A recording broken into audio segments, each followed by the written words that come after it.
for any.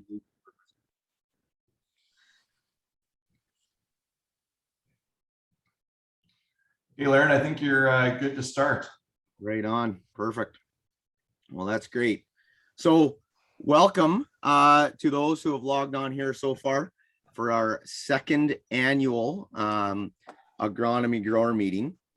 And it's something I honestly can say I never ever envisioned would be taking place, and even something I'd be doing a second year after the first year of doing it. But it really seemed like what COVID allowed us to do last year, being forced to do it virtually, is do it again and allow growers from a little bit further distance out from domain to join us and partake in it, which is great, because at the end of the day, it's the people on this meeting that are going to make the meeting of value and quality.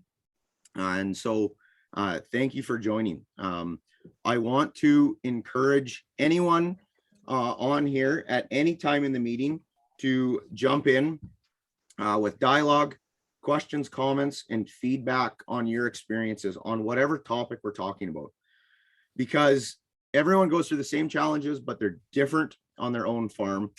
And one thing I have learned over the last couple of years is usually what growers take away from meetings like this are examples that their peers share in a meeting like this. Those are what it seems like is remembered out of the meetings and hopefully put to use in the future. So please use the chat discussion box.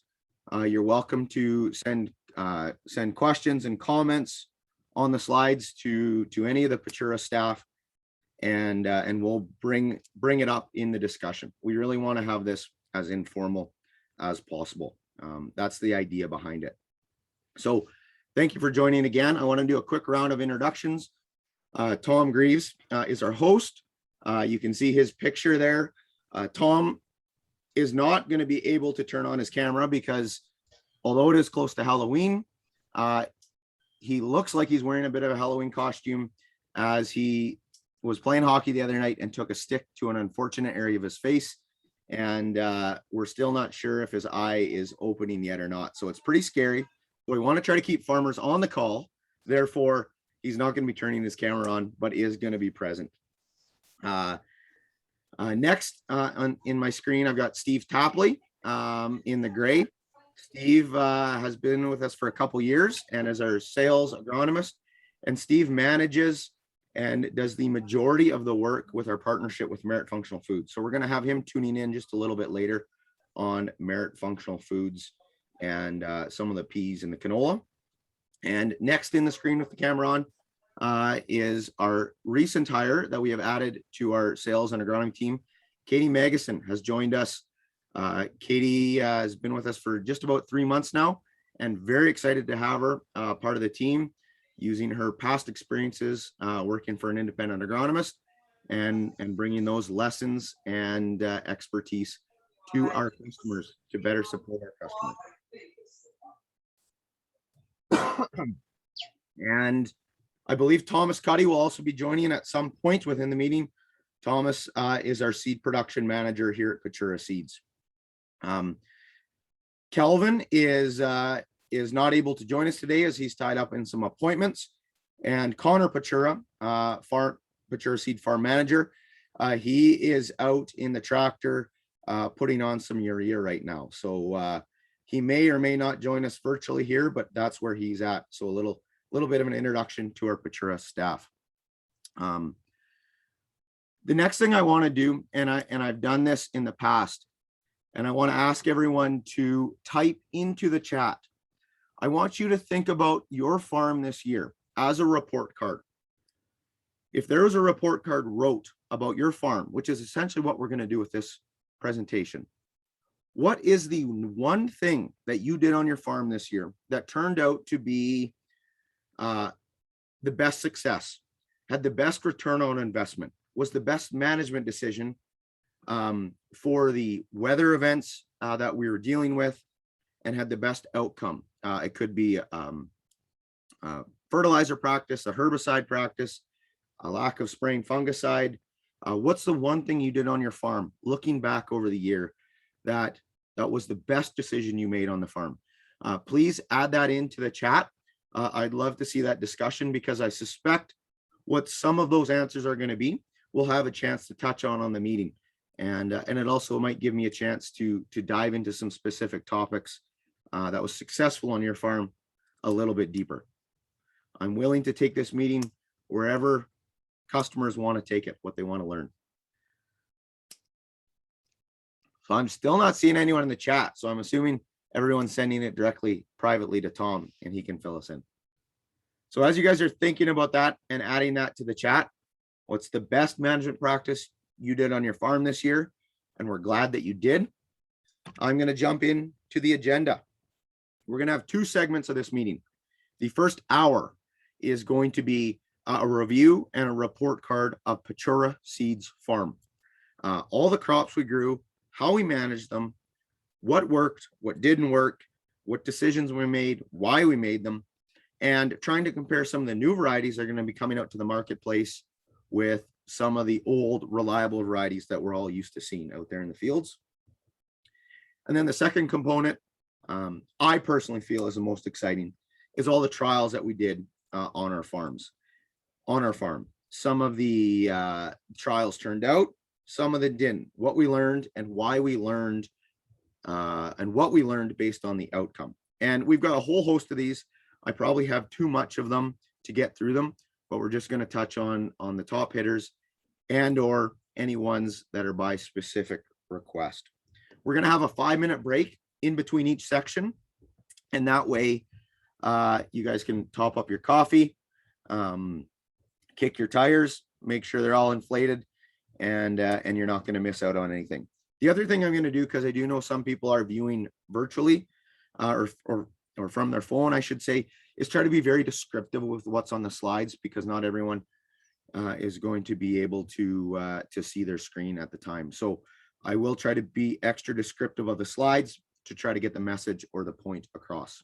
So before I get into the first slide, what I want to do, say again, I want to review the primary message. The primary objective of this meeting is to be full disclosure, what we did on our farm, what we learned, and try to share that with you to hopefully allow you to be better for next year. We try to be experts. We're not experts, but we work hard at trying to bring quality scenarios and examples to you. Hopefully in turn, showing that investment in a partnership,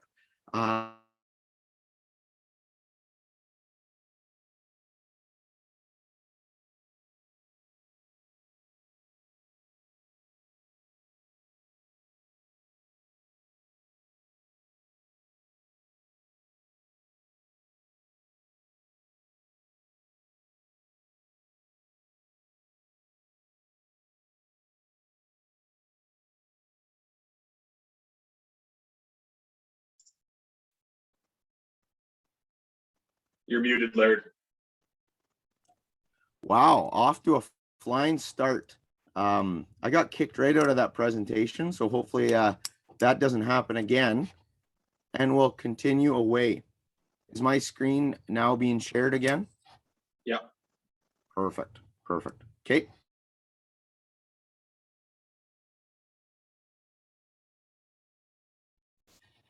Just getting everything set up. Okay. So the first slide, here we go.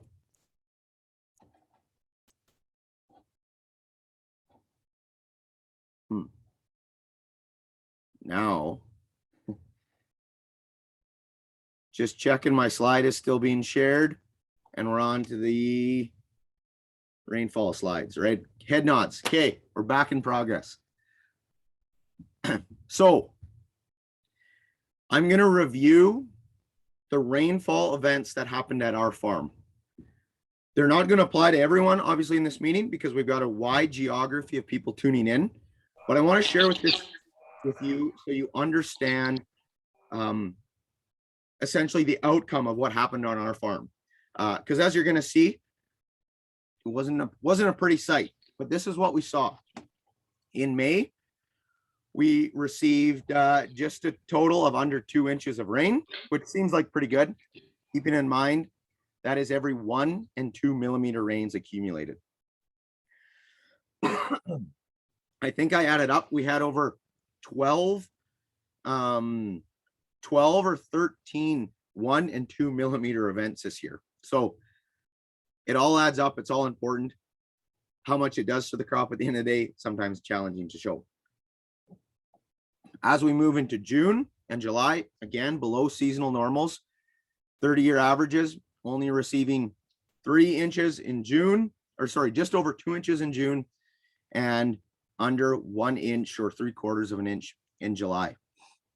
And obviously that's our peak water uptake, as you know, and our soils are reaching and our crops are reaching permanent wilting point. So the next graph within this slide is data from a soil probe that we had on one of our wheat fields. And that wheat field, what it shows, there's 12 probes, or there's 12 sensors on the probe. And there's a sensor every 10 centimeters. And it shows the amount of available water at each depth in the soil, 10 centimeters, 20 centimeters, 30 centimeters, 40 centimeters. And on the bottom, there's a timestamp starting on May 12th and ending on September 2nd.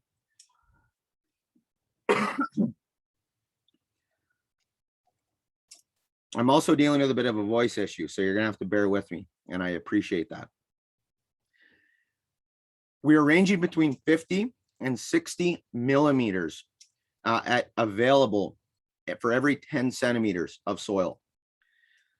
But as we went through the growing season, that evaporated very quickly.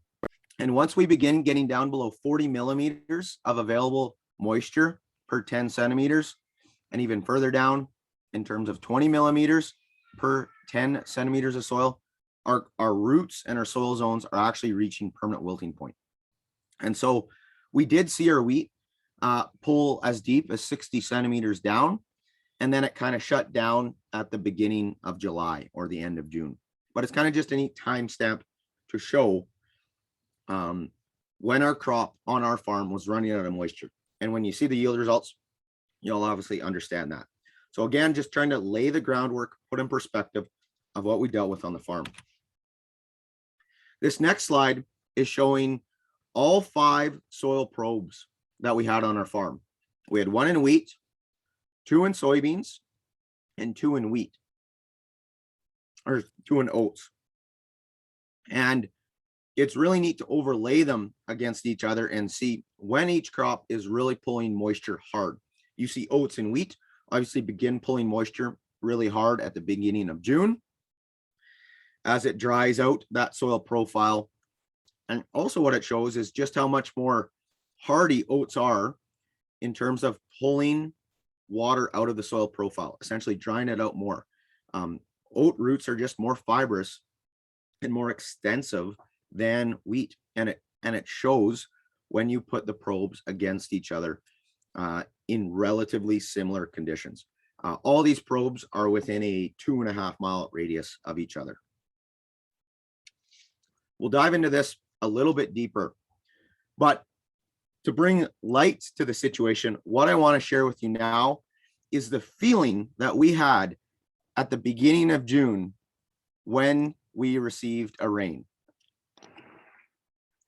This is a meme that team members at Futura Seeds seem to frequently throw around a lot on group chats all the time, as it was pulled out of one of our videos. But we were excited for the year.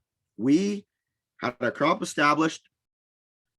We knew our subsoil was not full of moisture, and we had got a rain. Our ground sucked up that rain very quickly, and our yield potential was growing at that point.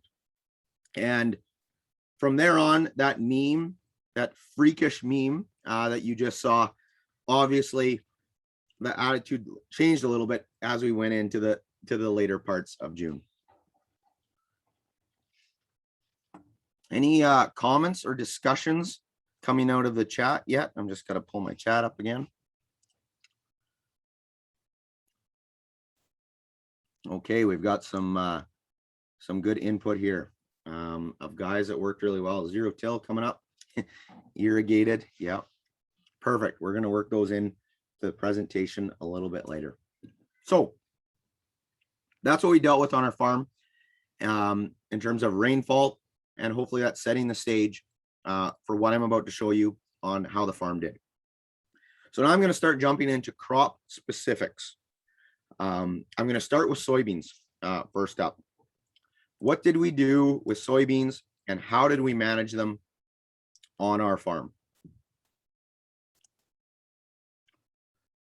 We have a 20-inch DB60 planter. We seeded them at 175,000 seeds an acre. And we had fairly good emergence rates this year, ranging anywhere from about 140,000 to 160,000 live plants a square foot. We got off to a good start because we had a warmer than normal May. And because of that, we had good elongation out of our soybeans. And we had a fairly tall pod height. And a lot of our customers in Eastern Manitoba saw that as well. From a weed control standpoint, the majority of the soybeans were Extend, where we used Ingenia and Extendamax. And we only had to do one pass of glyphosate in crop this year due to the dry conditions and low weed pressure. So that was kind of neat to see.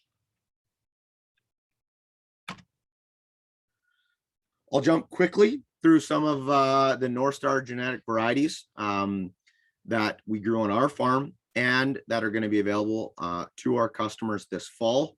And I'm going to kind of pick out or highlight 3 or 4 of the main varieties that really showed themselves consistent this year.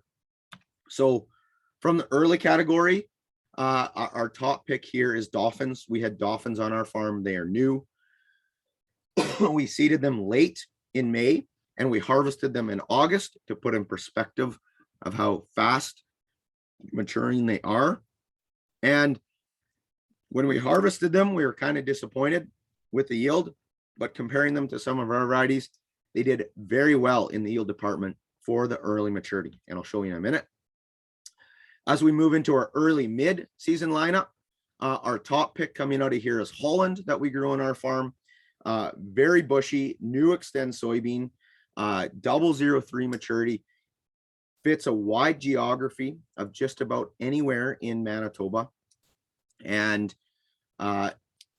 in that Cypress River, central Manitoba area, where we did have some decent rainfall, it was a pretty impressive variety against some of the others in the area for that heat unit maturity. As we move into mid to long, these are where the majority of our soybean maturity ranges are that we sell. Sperlings clearly and will be moving forward again. Our top seller 3 years in a row. One of the challenges that we saw with Sperlings this year is it was not Extend. And so because of that, there is another variety called Cartier that's going to be our second year in our portfolio. And it's a 006. So we've got both a Roundup Ready, strong IDC package coming with the Sperlings, aggressive growing, dry or wet conditions. And then you got Cartier bringing the Extend, which is a little bit bushier than Sperlings to fill that mid-maturity range. I've got Richards up there just to compare all the quality parameters against Richards because most growers know Richards for what they can do and perform. The one comment I will have here about Sperlings, as I mentioned, they were our top seller and probably will be next year. So the majority of the fields are Sperling. But what we saw in some really stressed conditions where plants were dead ripe and sitting in the field for weeks at a time after being dead ripe is pods starting to twist with the dry and low humidity conditions and actually pop open and shell out. And so we did see that show up in Sperlings a little bit more than some of the other varieties. So it's important to keep in mind and know that if those conditions are ever presenting themselves again, that's a variety that is going to pop open a little bit sooner than some of their other varieties. But again, this is under extreme conditions. We're talking about fields that yielded 7, 8, 10 bushel an acre. They were dead right. We got that big rain on August 20th. They all greened up, started to regrow in areas they didn't properly mature. And that's where we saw these challenges of soybeans pods opening up. And we had also Y4s on our farm. We saw that in the Y4s as well. So it's not always variety specific. A lot of it does come down to field conditions, but it's something we noted, a knock, one of the first knocks that we ever had against Sperlings. And then we're going to transition into our late season soybeans. So winklers are extremely efficient at handling rough conditions. They're going to be 008. So we're tightening our geography of the areas that it can be grown a little bit more than all those other soybean varieties, but fills 30-inch rows very well. Can be seeded on narrow rows as well. And it's a late maturity, and any areas where the beans hadn't shut down when we got that August 20th rain, the winklers showed themselves to bring some solid yield to the table by being a late maturity. So you want top end yield. The Manitoba Guide Seed shows this. It's winklers all day long. So we'll review quickly. On the early side, 003, Holland, that's our pick, our choice for early. As we move into the mid-season beans, Sperlings and Cartiers, depending if you want Roundup Ready and Extend. On a side note, Sperlings was in the top 5 seeded varieties in Manitoba this year. And then on the late side, top end yield potential, winklers. So that's soybeans in a review of our portfolio of what we're bringing to the market this fall to our customers. And what I'm going to narrow down on right now is our exceptional yields that we received on our farm this year. We had 5 varieties on the farm. Dolphins, as I mentioned, ultra early, came in around 15 bushel an acre. Hollands coming in a little bit lower again on a different field. Y4s, A2XS seed production from Syngenta. Didn't quite round up to 10. And then, as I mentioned, winklers, top end yield potential, pulled through with a solid 18.7 bushel an acre. So challenging times with soybeans in 2021, but we still learned a little bit about how the varieties perform in extreme conditions. There's a picture in the bottom left, as I talked about, of a soybean. When it dries out, it seems like the shell breaks down. As we continue to dry out, you get a twisting action, and then it opens on the seams. And the tall pod heights, we are actually able to harvest our soybeans, leaving 2 to 4 inches of stubble and still capturing all the pods, which was kind of neat this year, hopefully allowing us to catch a little more snow. The one thing I will say, some guys are still struggling to get the last of their soybeans off the farm, and a large part of that is varieties. There are some varieties out there that greened up a lot more than others.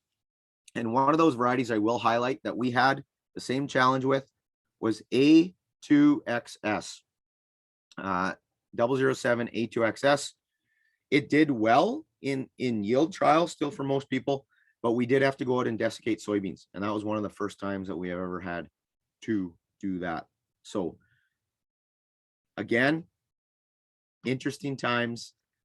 We're a little more excited for next year already.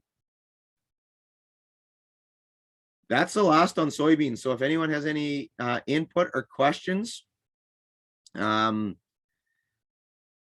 question coming in from Tom himself: are soybean acres going up or down or flat? Be interesting to hear what some of the customers on the call are suggesting. I'll jump in a little bit as to what I'm hearing from customers. So far, what I'm hearing is flat, at least guys that I've sat down with and done crop rotation plans for Eastern Manitoba. Part of the reason for that is it seems like every commodity is pretty strong in the marketplace, and soybeans are actually coming in at one of the cheaper options to grow based on fertilizer rates. And yeah, that's what Brian just mentioned as well. Fertilizer continues to stay high. Soybeans and pea legume options look a little more promising from a cost of production. So interested to hear more thoughts on that. Here's a little bit of some of the soybean strip trials that our partners have had out there in the marketplace in areas where they did receive a little bit more rain at the right time. And I'm just going to highlight again, showing Winklers pulling in the top yield potential when the environment allows. That's what it does consistently. Here's our trial with our partner, Damon Sales and Agronomy, Justin Damon out of Cypress River. And this was on Trevor Damon's land just south and east of Holland a little bit. So shout out to Trevor for putting this trial in and getting some solid results off. And in his scenario, Sperlings being the later maturity or the latest maturity variety in the trial, again, it showed longest season, highest yield potential. And that's what it showed. I'll highlight maybe Holland in there as well. The first time we had Holland growing out in that area performed very well in those soils. And that was on 15-inch spacing. So thanks again, Trevor. Last slide on soybeans, and we'll move right on. Obviously, crop planning for next year. How do we keep our cost production low?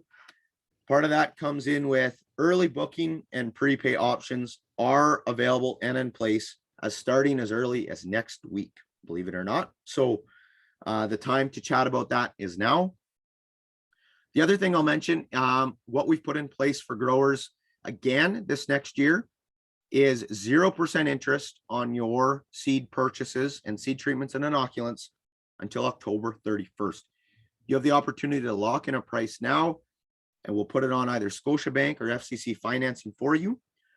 And you don't have to worry about paying that until October 31st of next year when harvest is in the bin and you've got some cash coming back in from grain sold. So a great financing option to look at in order for you to secure your seed at a secure and relatively cheap price. Not sure why I'm using the word cheap. So we'll continue right on to spring wheat. Spring wheat on our farm. Polar opposite year of 2019, which is what we love because we learned something new. We ended up with some little bit lower plant stands than what we were targeting. A large part of that was some dry seeding conditions in the spring, which turned out to not be a bad thing at the end of the day. But the one thing we were disappointed in is our wheat's ability to tiller this year. We didn't have great tillering taking place because we were seeing some stresses start to show up in our crop at the time of tillering. And because of that, we really didn't capture the number of harvestable heads per square foot by the time we got there. Our fertilizer rates last year, we were able to get most of our nitrogen on fall applied with anhydrous, and then we added 50 pounds of nitrogen in furrow, which was a mix of urea and ESN, along with phosphate.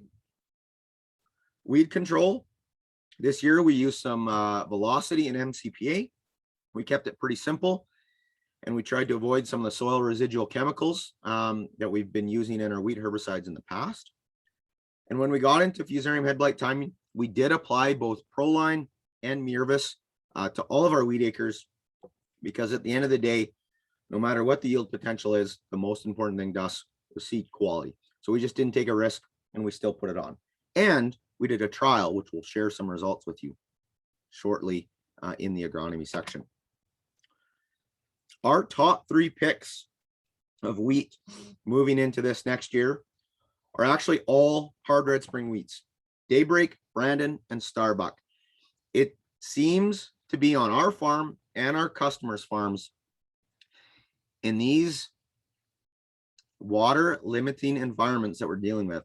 Our hard red spring wheats are performing a little bit better than some of our CPS wheats and our feed wheats. And what at the end of the day, I attribute a good chunk of that to is the breeding programs that are taking place in Western Canada, bringing forward varieties that handle drought conditions. And so that's why our top 3 picks moving forward into next year are hard red spring wheats. Brandon and Starbuck. Everyone knows Brandon. I don't need to explain it.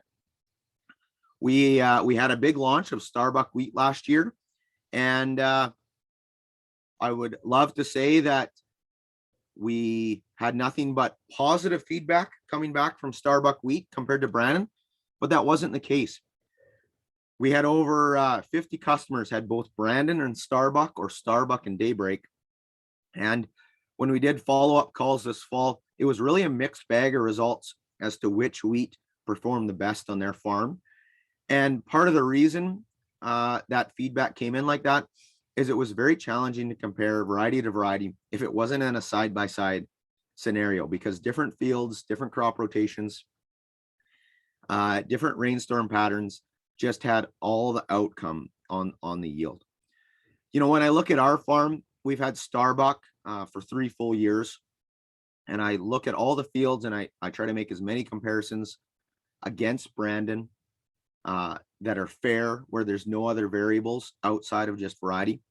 I still do believe that Starbuck is going to be at least 2 or 3 bushels more in a side-by-side scenario.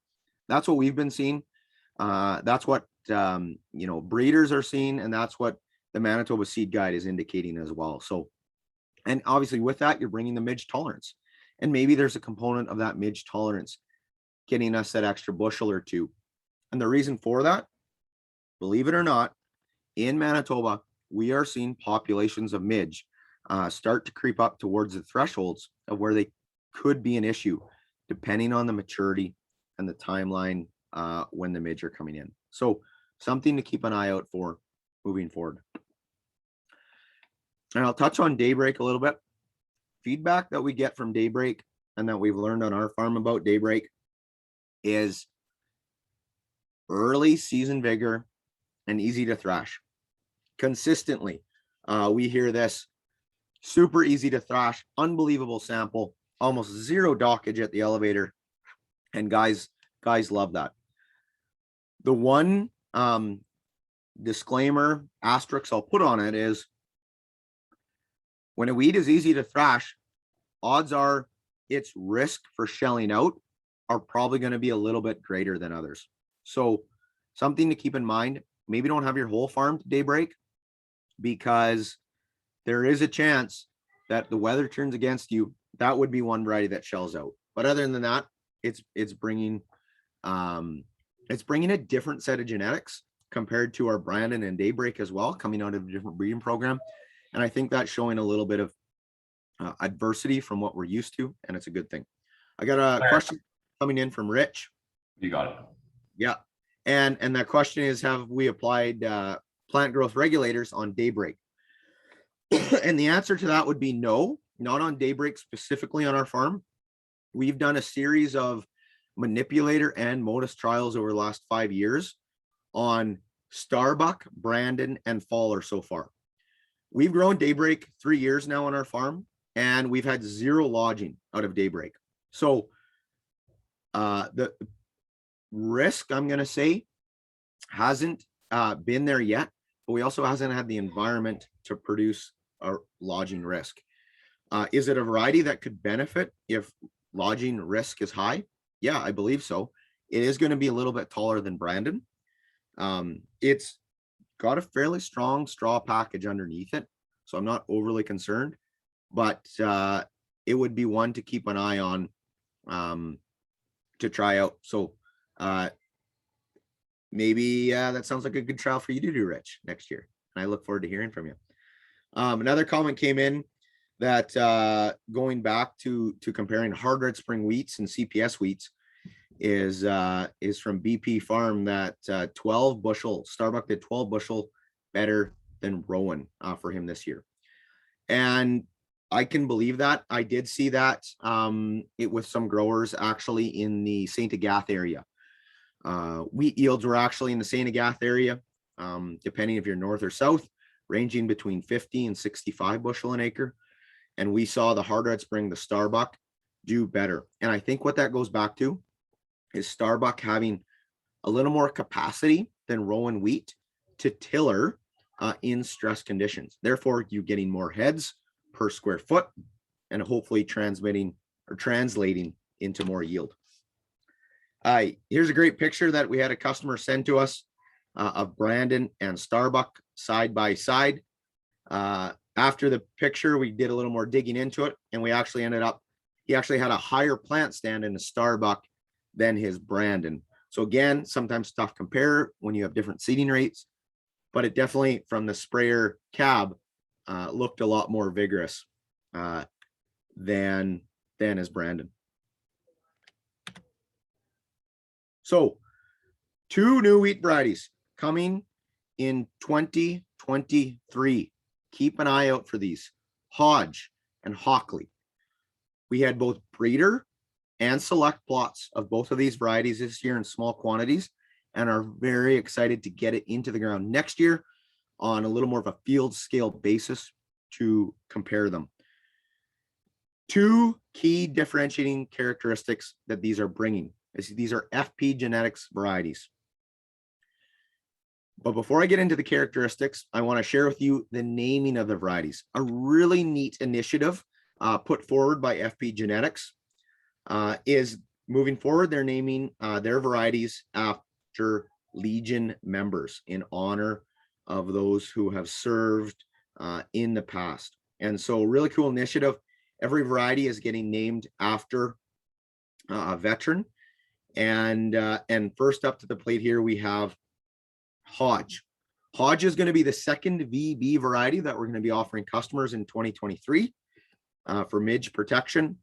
And what it's bringing to the table is just straight up yield. That's what the breeders are showing. That's what the plots are showing. And so we'll see if that translates on our farm in 2022. More yield than anything else. Hard red spring wheat. And the second is Hockley.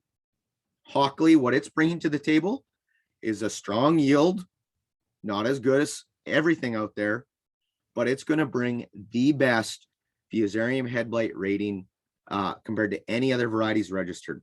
It was only one percentage, however, away from receiving an R for Fusarium head blight. So that's what I want to highlight here. Hockley, it's not a VB wheat, but it's bringing better Fusarium head blight than any other variety out there on the marketplace. So stay tuned for that.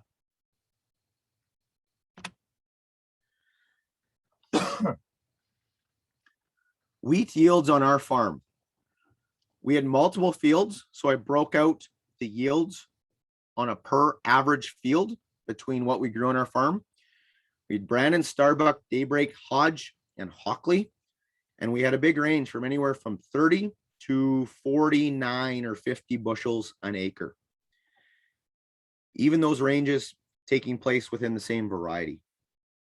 And that's because of different crop rotation, different rainfall amounts, despite all being within 4 miles, different nitrogen applications, different yields coming out of previous crops, all 100% driven by water availability. So that's what we saw. Solid grades, great quality coming out of all the wheats this year. The least concerned about seed quality in our wheats compared to all the other crops that we'll be selling next year. The one thing I touched on a little bit was plant stands. As you can see, those are our live plant stands by field. We were trying to find a correlation between a lighter plant stand contributing more yield in drought conditions And we just couldn't find that this year. It really came down to other factors rather than plant stand being the direct effect on yield.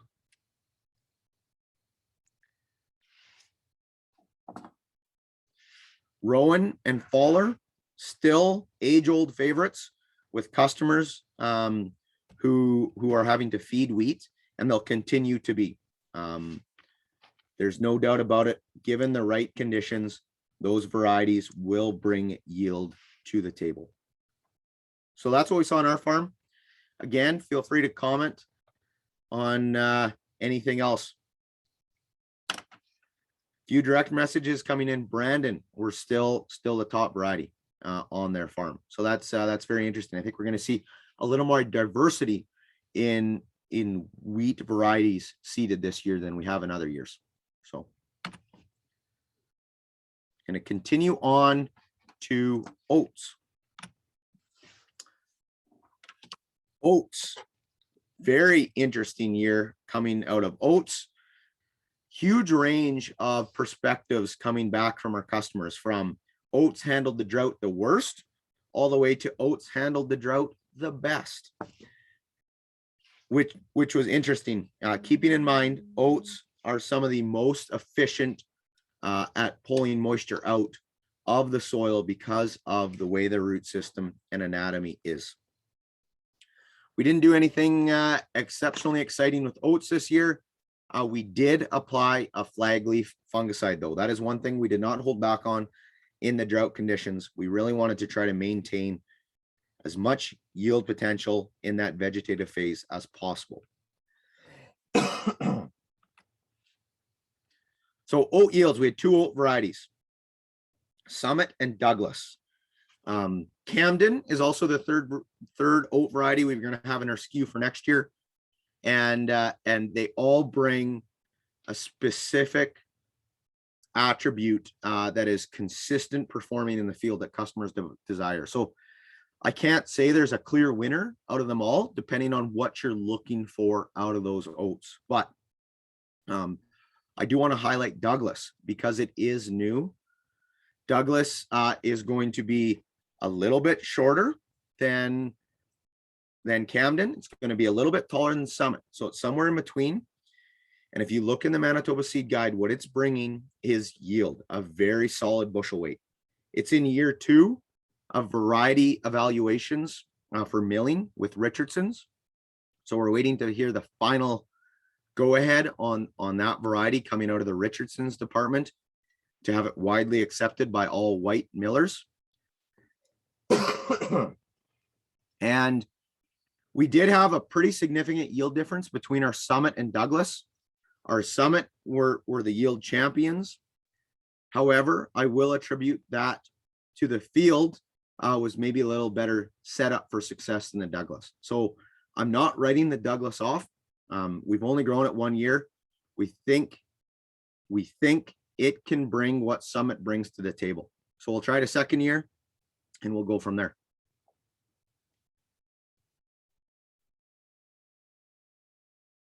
Oats.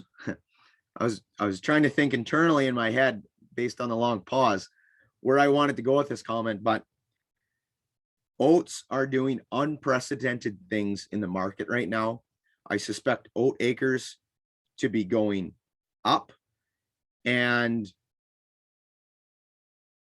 I'm really curious to see what the market is going to accept. I know that the supply chain of oats is very low, but there is some significant strong new crop prices out there that are going to be a very safe bet for a low input crop when fertilizer crops are high. The one thing I'm going to say about oats right now, if you want to grow oats next year, source your seed now. A lot of seed growers are going to be sold out of oats very quickly, including ourselves. So reach out earlier, the better. One thing I will comment on a little bit, and this was a direct message sent to me, a little bit of question is, can Douglas handle lots of N's, lots of nitrogen? It says it's strong straw, and something especially to think about when all our soil tests are showing high residual nitrogen. Will it stand if it has the full package? We think so. We gave it the full package this year. I don't know if it was all available. It's shorter than Camden. It does have strong straw. It was very aggressive at tillering. So I think it is going to put a lot of energy into straw strength. And so I know, talking to Brad Pinkerton at CCAN, he did a trial this year where he threw all the groceries to Douglas. I have yet to see the results. So that's maybe a good follow-up question we can have down the road is what Brad Pinkerton saw out of that. And another comment coming in from a few people actually coming in directly are Summit oats are still the top yielder. And I've said it many times in the past, and I'll say it again. It's our top yielder as well. It's the most consistent. We get a wet year, we know how Summit does. We get a dry year, we know how Summit does. It doesn't have green straw issues like some other oat varieties. It's not overly tall. Residue management is easy. It's not the first variety to shell out. It stands well. Given not ideal situations, Summit will be your best performer. That's what we've seen time and time again. And it's going to be our top seller for 7 years in a row. Sometimes you just can't get rid of the old favorites, which is good. Consistency is key. Canola. Interesting year for canola. I'll jump right to our yields.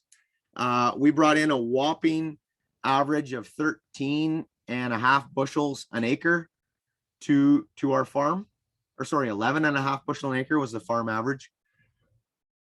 We just ran into the heat blasting and lack of rainfall at the wrong time. I remember I drove across the province on June 20th and I came back to Domain, and I wouldn't have traded our crop of canola for anyone's on June 20th. I was so happy with how it looked, but things changed quickly, and it is what it is. We learned lots about how to manage light yields of canola late in the season. And I'm going to say the biggest lesson is, no matter how thin that crop is, never give up on it. We had guys in the area had diamondback moss come in late and took the last of the yield. Never give up on your canola, as terrible as it looks. You've got to baby that crop right till the end to get it in the bin. We didn't do anything exceptionally exciting this year on our farm with canola. We tried a new variety from Cantera Seeds, CS4000. The first year we had full fields of CS4000, and it did relatively well. The one thing I want to highlight here is CS4000 from Cantera Seeds. We have Buteo Start as an option to seed, as an option for seed treatment, and that is going to buy you time in flea beetle stressed environments. It's not a silver bullet, but it's going to buy you time. We saw that on our farm, as we did not have to spray it for flea beetles at all.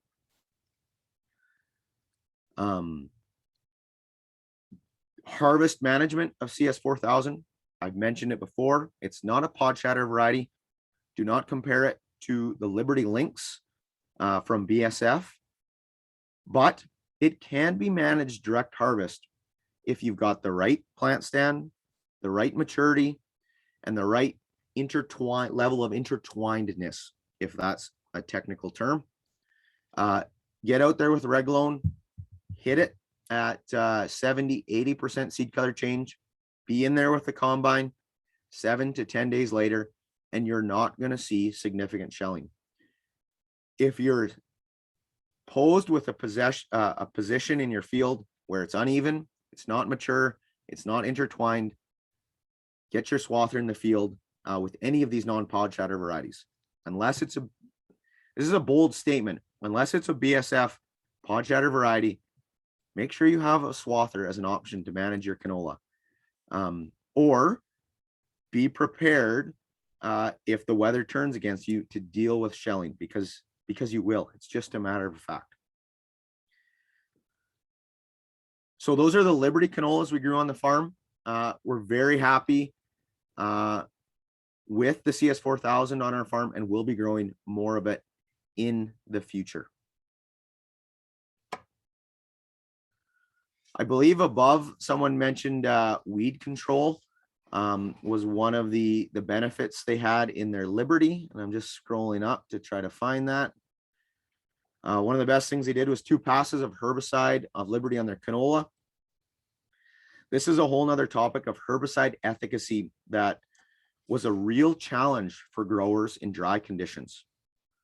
Liberty is a contact herbicide, and if that plant or that weed isn't actively taking in moisture, if its stomatas are not open and it's got a waxy layer from drought resistant side effects, it's not going to be taking in that herbicide. And weed control with contact herbicides are a real challenge. We need to go back to the basics and or be ready to go with 2 herbicide applications. Go early and go late to ensure that you're getting those multiple flushes of weeds when they come. So, good note. Next up, I gonna share some slides from the Clearfield canola that we grew on our farm this year. And I am going to turn it over to Steve and allow him to share a little bit of how the Clearfield canola did on our farm this year. And thank you for dealing with my coughing in the presentation. Hopefully this will be a nice little rest for my voice to continue on. Take it away, Steve. Sounds good. Thanks, Laird. So yeah, I'll keep this brief, but need to give Laird a break.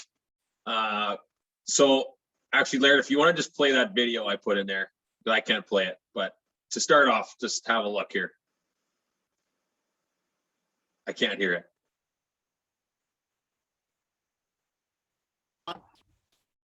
Fun Fact Friday.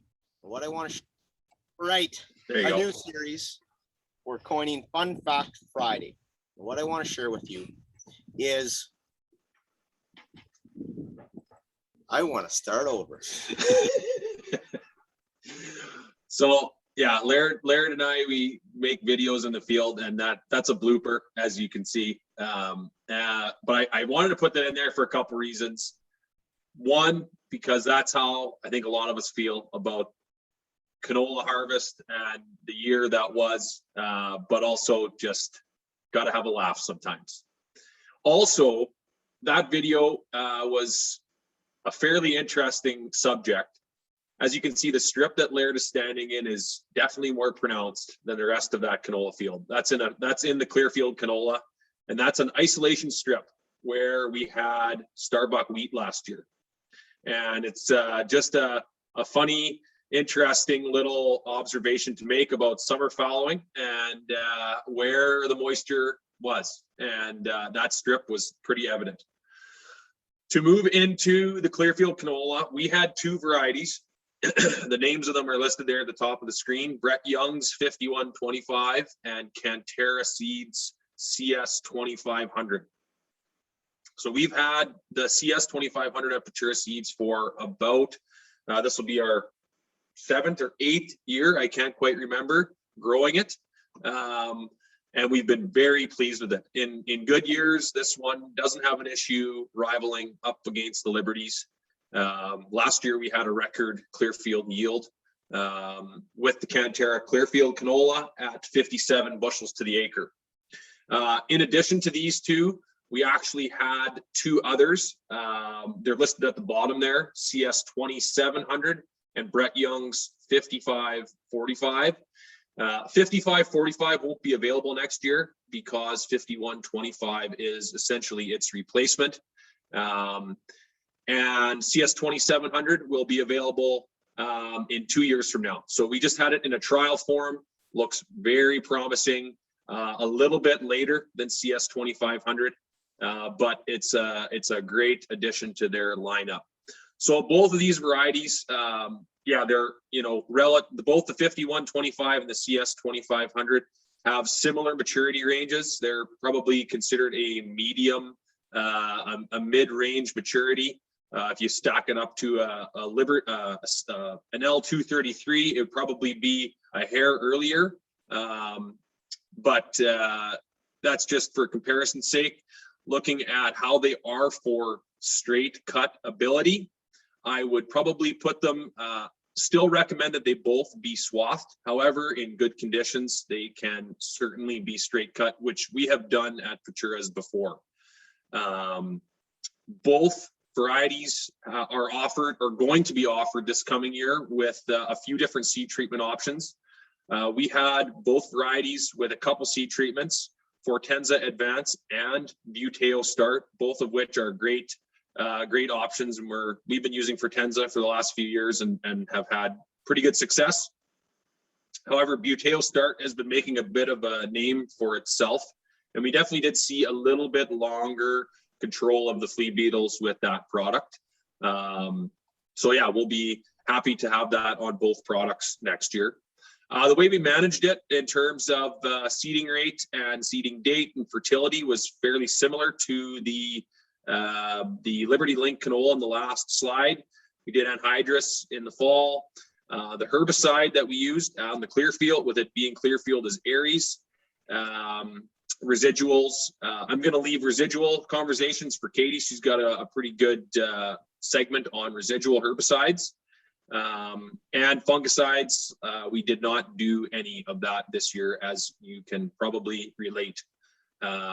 So that is the Clearfield in a nutshell. A couple strong options, and then additionally, what we'll get to is the marketing options with Clearfield with these varieties. But before that, we'll touch on peas before we get to merit stuff.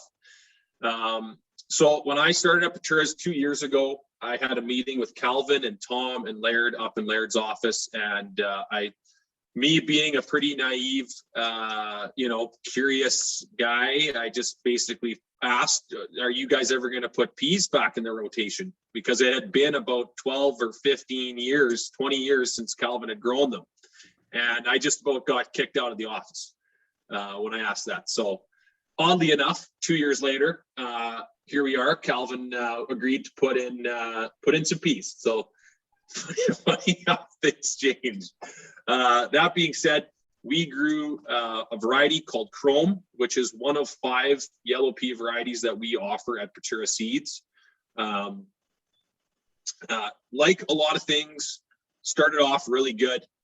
We seeded into nice, good seeding conditions, seed bed that had ample moisture. We seeded around May 12th at roughly 3 bushels to the acre, targeting 7 to 8 live plants per square foot. I'd say we landed a little short of that, and we ended up with closer to 5 to 6 plants per square foot, which is a couple plants less than ideal. 7 to 8 is where you want to be. So the seed size being a little bigger last year, we probably could have cranked that up a little bit in terms of the seeding rate. We treated them with Vibrance Max seed treatment, a fungicide seed treatment, which is pretty commonplace when growing peas. And then we also, like on a soybean, added a Rhizobia liquid on-seed inoculant. The name of that is Active Rhizo. We put down 25 pounds of phosphate with the seed, and that was about it. They came up great. That's a picture of them. I can't tell you when that picture was, right there at the second leaves just opening up, second true leaves. But before that picture, after we seeded, we went in there and sprayed some Authority Supreme, the group 14 and 15 pre-emergent herbicide to control some wild oats, which worked good. Then at 4 to 6 leaf, we went in with Viper to control a handful of weeds, which there wasn't many, but went in there anyways. And then at early flower, we went and sprayed Delero. We did have a trial with a few products listed there, Zolera, Diax, and Cotegra. We didn't get any data off of that because there was minimal differences in the field. We couldn't see anything that changed. Nothing really hung on to green. And the real reason we didn't have the data is we had a recording issue. We also had a recording issue. So it was a combination of the two. But again, it probably wouldn't have shown much. So right around, probably a week and a bit before flowering started, was when the onset of 30 degrees and dry was starting. So around flowering time, those plants were they've already been tapped out of moisture at that point. And flowering, they dropped flowers quite a bit, which resulted in far fewer pods forming than normal. So the picture on the right there is Calvin in the combine in the chromes. He, as you can see, the peas are pretty short compared to the reel there. They were probably shin height, bottom of my kneecap. So yeah, they were pretty short. And we probably averaged 4 to 5 pods a plant, which is a far cry from last year where guys were getting 15 to 20. Peas ended up averaging 27 bushels to the acre on that quarter. We did not spray Reglone. We had great ambitions and plans to do that because of the ripening of that crop, but never ended up doing it. Just didn't think it was worth spraying another product on there. So that's a quick summary. I did see one question there from Janet Johansson about asking what the total in-crop herbicide and fungicide costs per acre were. I'm going to have to go back and look at the books to what the Delero and the Viper and Authority, well, in-crop, I guess just be Viper and Delero cost would be. Laird, do you have any ideas what those were this year? Yeah, like I'm going to approximate here, and I'm going to approximate because I suspect all herbicide and fungicide prices are going to be up next year. But one safe number to use when budgeting, pre-emergent herbicide, an Authority, you're looking at $20 an acre. Viper in crop, you're looking at $20 an acre. And fungicide in crop, you're looking at $10 to $25 an acre, depending on the product. And then your Reglone is going to come in.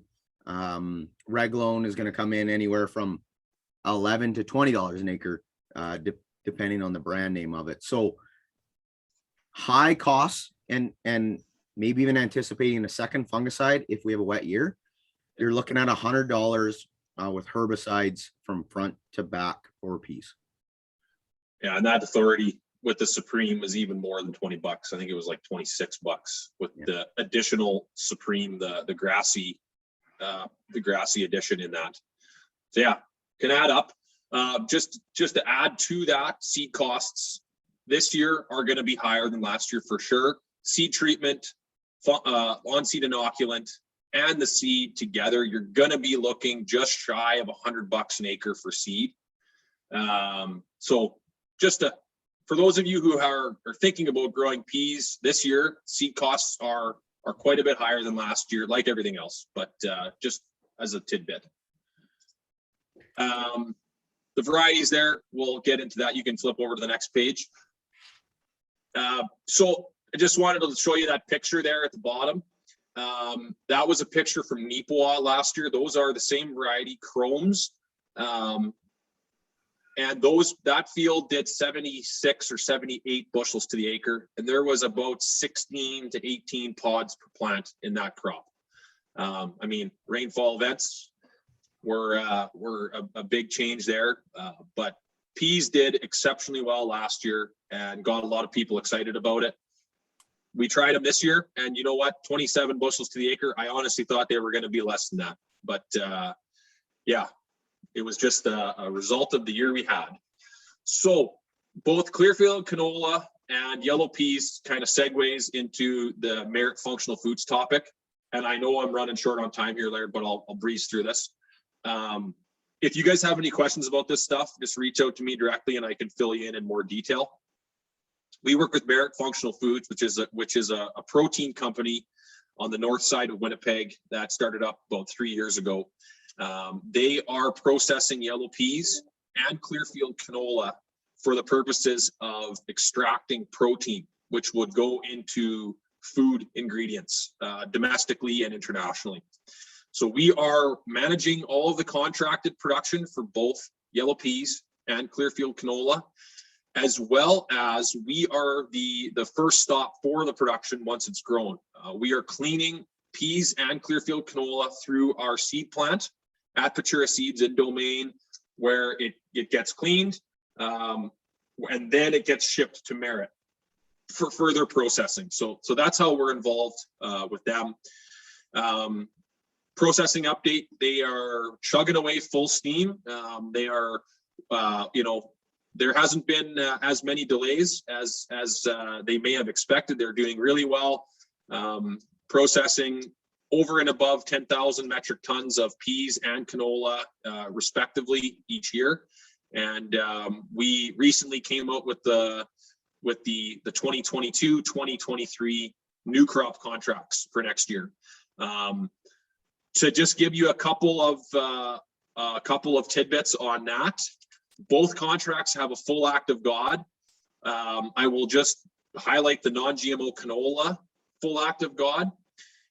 This is probably the sweetest part about these contracts. On the Clearfield canola, the contract commits to 37.5 bushels to the acre. When you make a contract with Merit, you lock in a basis period, a basis, and a associated delivery period. Those are the two things you're locking in. And from that point, you are pricing off of the futures and adding that to your basis to get your net price. Unlike some of the competitors in the market, Merit keeps a basis on your, keeps a full act of God on the basis when you make a contract, as well as when you price out off of the futures up to 37.5 bushels. So yes, you heard me correctly. You can price out 37.5 bushels off the futures on a full act of God for Clearfield canola, which is pretty sweet. Peas, same thing, full act of God, not on the futures, of course. It's a flat price that you lock in on the peas, 20 bushels to the acre with the full act of God as well. You can spray Reglone on both of these crops. Yeah, those are some of the bigger things. On the peas, there are preferred varieties. With those preferred varieties, you get an extra $1.25 a bushel. So pretty substantial. Those are all varieties that we've grown and tested at Patura Seeds for the last 3 years here. And the reason why Merit prefers them is because they have a much higher protein level than a lot of other varieties. So agronomically, the preferred varieties are sound, strong, high yielding, well-standing varieties, but they get an extra $1.25 a bushel. So all picked up on the farm prices. So there's some really good contracting opportunities that I encourage you to look into if you're thinking about Clearfield canola or peas. There's a website there, which is our grower pricing website. Still some final touches being made to it, but there you should be able to see all information via regarding contracting and the pricing. And again, you can reach out to me if you want to learn more about these contracts in detail and the varieties and the agronomy behind growing peas in the Clearfield. So hopefully Laird's rested his voice enough and had a couple more throat lozenges. So carry on, Laird. Thank you, Steve. Thank you for throwing me under the bus, not once, but twice. I really appreciate that. But side note, I'm actually going to make a correction to your story. It was actually Connor Patura who was the driving force to bring peas back to the farm after 20 years. So kudos to Connor for pushing myself and Calvin outside of our box of safety. But at the end of the day, we're excited to get back into peas more. We have closer to 500 acres planned next year with a couple new varieties that aren't even out on the marketplace yet, and are going to bring some exciting opportunities to growers for contracting. So stay tuned more for that. Thank you, Steve. So I've got one slide here on pricing, and typically on bulk cereals, peas, canola, supply is not an issue. There's not a real sense of urgency for booking early. I can't say that this year. I'm being 100% transparent with you. Supply is limited of varieties this year. We have pricing for all these products in place, pricing that you can lock in now and will not change. So I have a visitor here. So again, I can't stress early planning of your variety for next year, of your preferred variety that you want, is going to be very important for you to execute on. I have one quick slide on corn I want to share with you, and that's our 3 picks of our top performing corn varieties for our customers. And they're from 3 different companies. Number 1, Mazex 1688. This is a mid to late maturity, 76 days, blocky ears, healthy plant that can compete against about just anything in its heat unit category. If you've got a dryer with natural gas, I promise you this is a variety you want to take a look at, because it is going to be a little bit higher moisture at dry down time compared to some other mid-maturing corn varieties. But the reason for that is because it brings bushels to the table. So from a profitability standpoint, Mazex 1688, if you're on natural gas, this is a variety you need to look at for your corn varieties. A little bit earlier into the mid-season category is Pride's 4323 G2 rib. This was launched last year, and very happy with what we're hearing for yield results in dry conditions, which isn't where we thought it would excel, but it's excelling in dry conditions. Very vigorous plant. And then moving into the last corn pick that we have is Mazex, or not Mazex, North Star Genetics 255. This is a full season, late season, grand slam corn that you want to look at. If you have a tight corn rotation on your farm, Goss's wilt, maybe a little higher risk, higher pressure, this is a variety you want to take a look at. We so far have 1 of our 2 corn plots off. In Albany, I mentioned Mazex 1688. This is a 4 varieties, 4 replications of each variety, side by side by side by side. And this Mazex 1688 won both in yield and in profitability compared to its competitors. And our other trial out in Cypress River with Damon Sales and Agronomy, that is a picture from the summer when we did our tour at it. That is a cornfield that is on irrigation. So we're going to have a chance to see how all these varieties perform in an ideal year where water is not a limiting factor, and we had an extra warm summer at about 110% normal heat units at that field location. Massive corn, massive ears. Can't wait to see the combine go through that.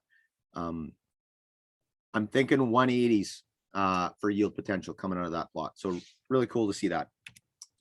And corn pre-booking and pre-buying for all companies of all varieties are within the next month. The last slide on this segment is an announcement that I want to share with you. If you want more information on all these varieties, you can log on to agroclub.com. Patura Seeds has partnered with AgriClub. We have joined the online shopping experience. You can now order your seed online through AgriClub from us. And this is an initiative we started about this time last year and finally just launched it at the beginning of October. Not only can you find all the seed varieties that we retail and sell, you can find information on contract productions such as Merit Functional Foods, such as our soybean seed production and cereal seed production contracts. Also find information on North Star Genetics non-GMO soybean variety, which is also available through us, some of our agronomy services, and some of our research services that we provide to our customers. I encourage you to log on, check it out. At the end of the day, what we're attempting to do this is just allow you to